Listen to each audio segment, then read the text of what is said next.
Mientras hablaban de estas cosas, se presentó Jesús en medio de ellos y les dijo: «La paz esté con ustedes». Ellos, desconcertados y llenos de temor, creían ver un fantasma. Pero él les dijo: «No teman, soy yo». ¿Por qué se espantan? ¿Por qué surgen dudas en su interior? Miren mis manos y mis pies, soy yo en persona. Tóquenme y convénzanse.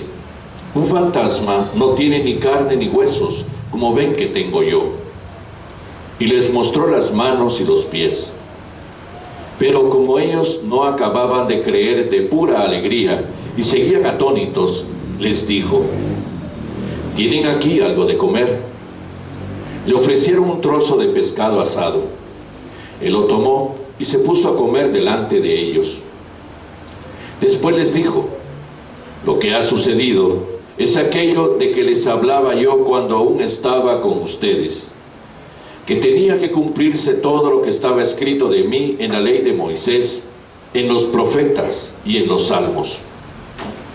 Entonces les abrió el entendimiento para que comprendieran las Escrituras y les dijo: «Está escrito que el Mesías tenía que padecer y había de resucitar de entre los muertos al tercer día, y que en su nombre se había de predicar a todas las naciones, comenzando por Jerusalén, la necesidad de volverse a Dios para el perdón de los pecados.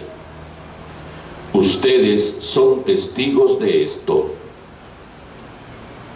Palabra del Señor. Siéntense, por favor.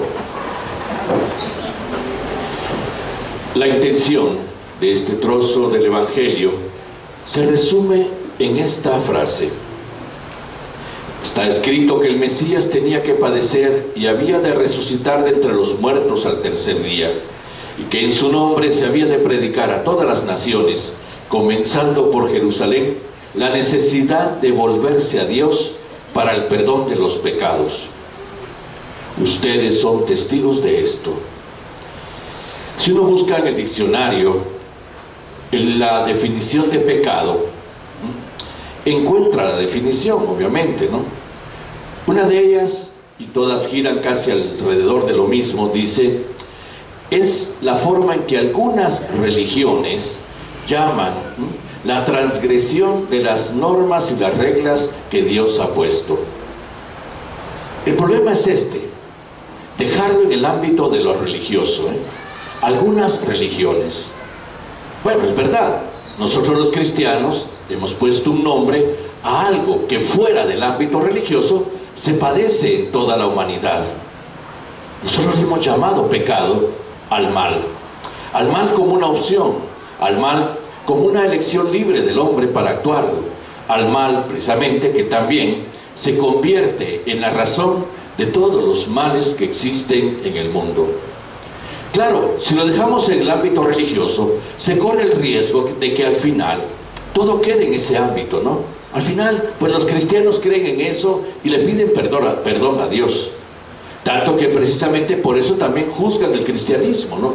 Una religión de humillación, una religión donde Dios se siente delante de los demás agredido y aquellos tienen que agacharse hasta el suelo para pedirle perdón, porque están sujetos a cargos de conciencia, están sujetos a sentimientos de culpa. Y Dios entonces les exige que le pidan perdón por todos los agravios y por todo lo que hicieron. Y entonces se convierte la religión en una religión que, lejos de exaltar y levantar al hombre caído, más bien lo humilla delante de un Dios autoritario y abusivo. Así es como muchos también critican la religión. La verdad es que, si bien nosotros identificamos con el nombre de pecado los males y el mal en sí mismo, no quiere decir que quede solo como una realidad que se vive en lo religioso. Se padece en todo el mundo, se padece en la historia, se padece en la sociedad, se padece en la realidad. Por lo tanto, tenemos que discernir precisamente de lo que hoy nos habla el Evangelio para entender precisamente la propuesta divina. Nosotros los creyentes, por el Génesis, sabemos, ¿no?, desde la forma en que Dios inspira al escritor sagrado y que él transmite en un cuento, una parábola hermosa, que fuimos creados a imagen y semejanza de Dios, que el proyecto divino es precisamente entregarnos la misma vida de Dios, semejantes a Dios, y que Dios nos había destinado a una participación de su misma plenitud de vida, de su misma alegría, de su misma libertad, y que nos dio herramientas para poder mantener esto, y que nos dio un ambiente, la creación, para que fuera el escenario de esa realización de vida. Pero tampoco nos escondió delante también de una responsabilidad en el uso de la libertad, que había un riesgo, un peligro, representado en un árbol y una fruta de ese árbol, donde no coman de la fruta de ese árbol, porque se van a morir, van a conocer la muerte, ¿no? Conocerán el bien y el mal, y entonces van a saber distinguir entre uno y otro, pero también se va a convertir en un drama la opción que esto les va a presentar. Por eso no se metan ahí, no tienen necesidad de esto. La vida es vida, la vida es plena, la vida es realización, la vida es alegría, la vida es libertad, y se las he entregado, ¿eh? ¿Para qué se van a meter en líos? Pero nos sujeta precisamente a una responsabilidad en el uso de nuestra libertad. Y desgraciadamente optamos por un proyecto que contradecía el proyecto de Dios, el proyecto del mal, ¿eh? El proyecto del mal que trae como consecuencia todo lo ajeno al proyecto del bien de Dios. Si el proyecto del bien de Dios es el proyecto de la vida, el proyecto del mal es el proyecto de la muerte. Y lo introdujimos en nuestra historia, lo introdujimos en nuestra vida, lo introdujimos en la creación, ¿eh? Le dimos permiso, se nos presentó atractivo, así es como dice el Génesis, y lo introdujimos y lo seguimos introduciendo en la historia, en la vida, en la sociedad, ¿eh? Y esto nos duele a todos, ¿eh? Porque nos empezamos a dar cuenta de que hay un elemento fastidioso ahí, ¿no? Ese elemento llamado muerte, que no es solo la muerte física, sino todo aquello que agrede la vida, que oscurece la vida, que le quita su felicidad, que le quita su alegría, que le quita su libertad, ¿eh? Y por eso la muerte viene a ser algo como una piedra en el zapato, ajeno a nosotros, pero dentro de nosotros por decisión nuestra. La opción por el mal sigue siendo opción por la muerte, y por lo tanto entonces un padecimiento que al final será su respuesta. Nos quejamos de tantas cosas y sin embargo, entrando en la dimensión de nuestra responsabilidad, ¿cuántas de ellas no son una opción libre de parte de cada uno de nosotros? Es darle la espalda al proyecto de Dios. Y por lo tanto, ¿cuál es la actitud de Dios? La actitud de Dios no es una actitud de castigo, de rechazo. Jamás, jamás maldijo al hombre, jamás lo rechazó, jamás le dio la espalda. Al contrario, Él genera esperanza en el hombre que ha caído, en el hombre que lo ha traicionado, en el hombre que le ha dado la espalda, genera esperanza, porque Dios que ama, permanece amando. Es lo que cantábamos hace 8 días en la misa, ¿no? A partir de la liturgia de la palabra. Tu misericordia es eterna. Tú sigues siendo bueno con nosotros a pesar de todo. Tú nos sigues amando a pesar de todo, Y eso es la experiencia que Dios quiere que el hombre conozca para comprender también cuál es su verdadera intención con nosotros. Y entonces genera esa historia de salvación cuya plenitud es Cristo, que revela esa intención amorosa de Dios. Y esa intención amorosa de Dios, no solo por el misterio pascual de Cristo, su muerte y resurrección, hace que nosotros nos reencontremos con el don de la vida desde el proyecto inicial, sino por medio de la verdad, el estilo de vida de Jesús, podemos llevar adelante ese proyecto de vida para que alcance su perfección y su plenitud, volver a ser la imagen y la semejanza de Dios en toda su belleza, en toda su libertad, en toda su alegría. Y por eso tenemos ahora una visión, podemos decir, esperanzadora delante de los signos de muerte que nos agobian y que también muchos de ellos son producto de nuestras opciones equivocadas. Dios seguirá amándonos y lo seguirá haciendo. El hombre seguirá descubriendo en el amor de Dios esa esperanza de reconstruir la vida día a día, Y por eso Ahí está lo que quiere decir Jesús. Dice, predicar a todas las naciones, comenzando por Jerusalén, la necesidad de volverse a Dios. ¿Qué significa esto? Volver otra vez al conocimiento del proyecto inicial, volver otra vez al conocimiento de las intenciones originales de Dios, que siguen siendo las intenciones de siempre, ¿eh? Esto no significa una intención de incluir en lo religioso a alguien, no. Nosotros, los creyentes en Dios, nosotros los que sí creemos en Dios, vemos en ello una exigencia, aquello que está en nuestro corazón y que es el don de la vida, que rechaza los signos de la muerte. Claro que lo rechaza, ¿eh? Nosotros no nos gusta la tristeza, no nos gustan las enfermedades, no nos gusta la angustia, no nos gusta el miedo, ¿eh? Tampoco nos gustan las consecuencias de la violencia, pero tampoco a veces somos capaces de dejar a un lado la tentación de mentir, la tentación de guardar rencores, la tentación de odiar, la tentación del egoísmo, ¿eh? Entonces ahí es donde generamos precisamente estos signos de muerte que al final traen como consecuencia una realidad en donde la vida se oscurece, donde el sol de la vida empieza a tener nubes enfrente, donde experimentamos muerte, experimentamos muerte, y la muerte la rechazamos automáticamente. No es un tema de conversación la muerte, ¿eh? Yo creo que en los cuchugales de las señoras nadie habla de la muerte, a menos que cuente que, mira, te enteraste que se murió la fulana, ay, pobrecita, y se acabó todo, ¿eh? Sigamos adelante con lo nuestro, ¿no? El tema no es bonito. Vamos a un velorio, ¿y qué vemos? Alrededor del féretro donde está el difunto, está la familia y los cercanos dolientes. Nos acercamos con toda cortesía, con toda educación, a dar nuestro pésame, y nos vamos a donde están las garrafas de jugo, las cafeteras, los sándwiches y todo lo demás, a tragar y a platicar, ¿eh? Un signo de rechazo de muerte. No nos acercamos, no estamos ahí, porque no es nuestro el momento, ¿eh? Es de ellos.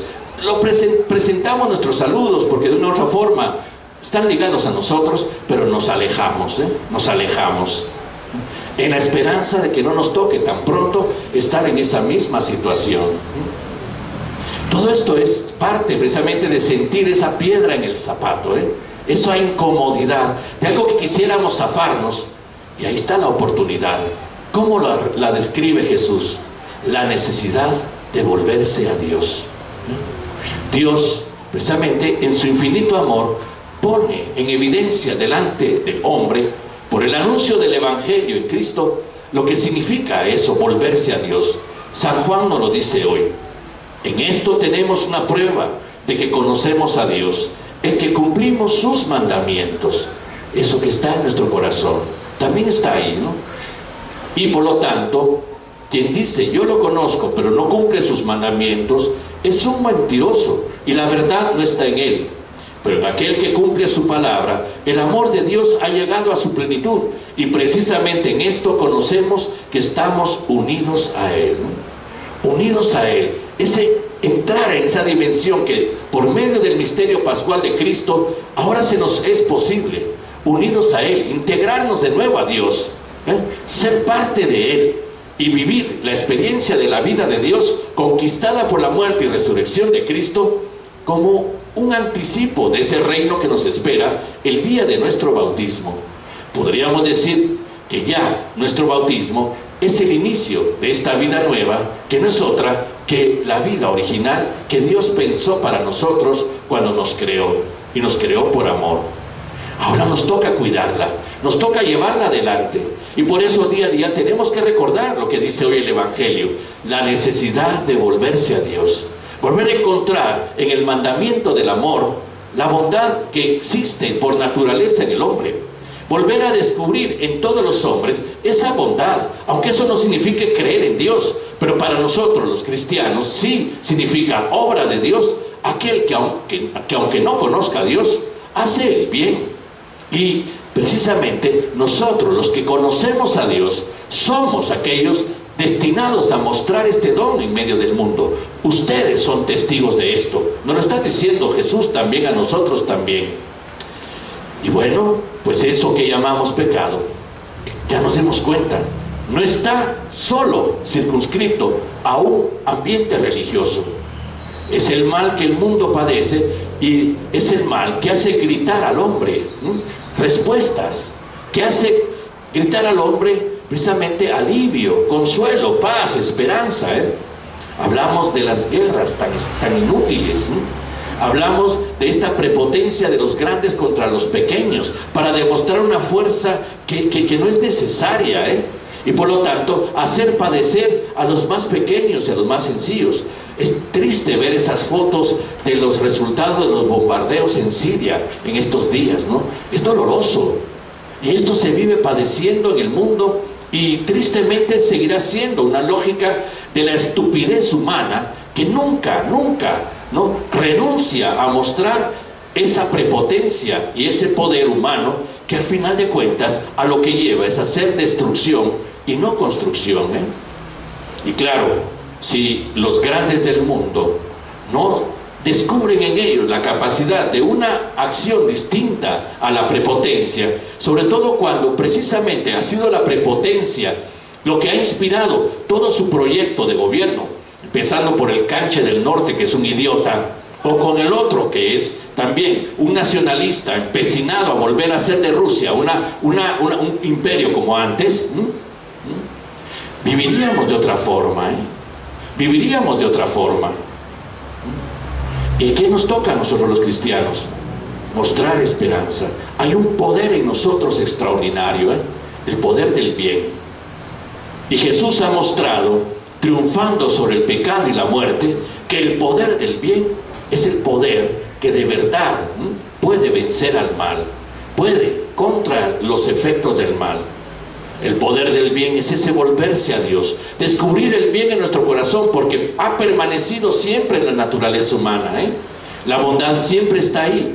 Hay que provocarla, hay que hacerla surgir, y eso nos toca a nosotros, los testigos de la resurrección, volver otra vez a descubrir ese potencial que tenemos, por medio del cual entonces se nos perdonan los pecados, que no es solo la absolución sacramental en nosotros los que creemos en el sacramento de la reconciliación, sino la liberación paulatina de los males que padece el hombre, y padece la humanidad, y padece la sociedad, y padece la historia. El perdón de los pecados es la liberación que Dios quiere que el hombre experimente desde su fe, desde su confianza en Él, a que es posible tener vida, y vida en abundancia. Pero es el don que nosotros cristianos damos al mundo. Les presentamos esta opción, la opción que para nosotros es la única, y que Cristo nos invita a que testimoniemos delante del mundo. La necesidad de volverse a Dios es el descubrimiento del poder del bien en nosotros, del descubrimiento de la razón de amarnos unos a otros como signo de una intención, generar una historia nueva, generar una sociedad nueva. Y ahí está nuestra verdadera identidad cristiana. Entonces, aquello que Cristo conquista en la muerte y resurrección, en su misterio pascual, viene ahora a ser para nosotros un motivo de confianza de que también nosotros tenemos esa posibilidad. Vayan y anúncienlo, vayan y dónenlo, ¿no? ¿Para qué? Para que el mundo conozca que existe una alternativa, la alternativa que de verdad construye y no destruye la vida. Por eso, seamos los primeros en hacerle caso a Jesús. La necesidad de volverse a Dios es reencontrarnos con la revelación del amor como poder, como fuerza, que Dios ha puesto en nosotros para transformarnos y transformar. Y que esto sea siempre un signo de esperanza en medio de la humanidad, pero también un signo de esperanza en cada uno de nosotros, cuando a veces con terror y con drama vemos tal vez la cercanía de la muerte. Pero ahora, desde la misma inclusión en el misterio pascual de Cristo por medio del bautismo, pues ya la muerte adquiere un significado distinto, que es precisamente la Pascua hacia lo eterno, la Pascua hacia la vida en plenitud, pero que hemos creído, vivido y construido día a día desde ese volvernos a Dios en nuestra etapa terrena, en los años que nos han tocado vivir, y manifestado testimoniado y donado a un mundo que grita paz, que grita justicia y que busca encontrarla, y nosotros sabemos cuál es la posibilidad y la forma de hacerla realidad. Volverse a Dios es volver al amor, y volver al amor es volver a descubrir todo el bien que podemos hacer para que la historia cambie. Confiamos en Dios. Vamos a confirmar nuestra fe.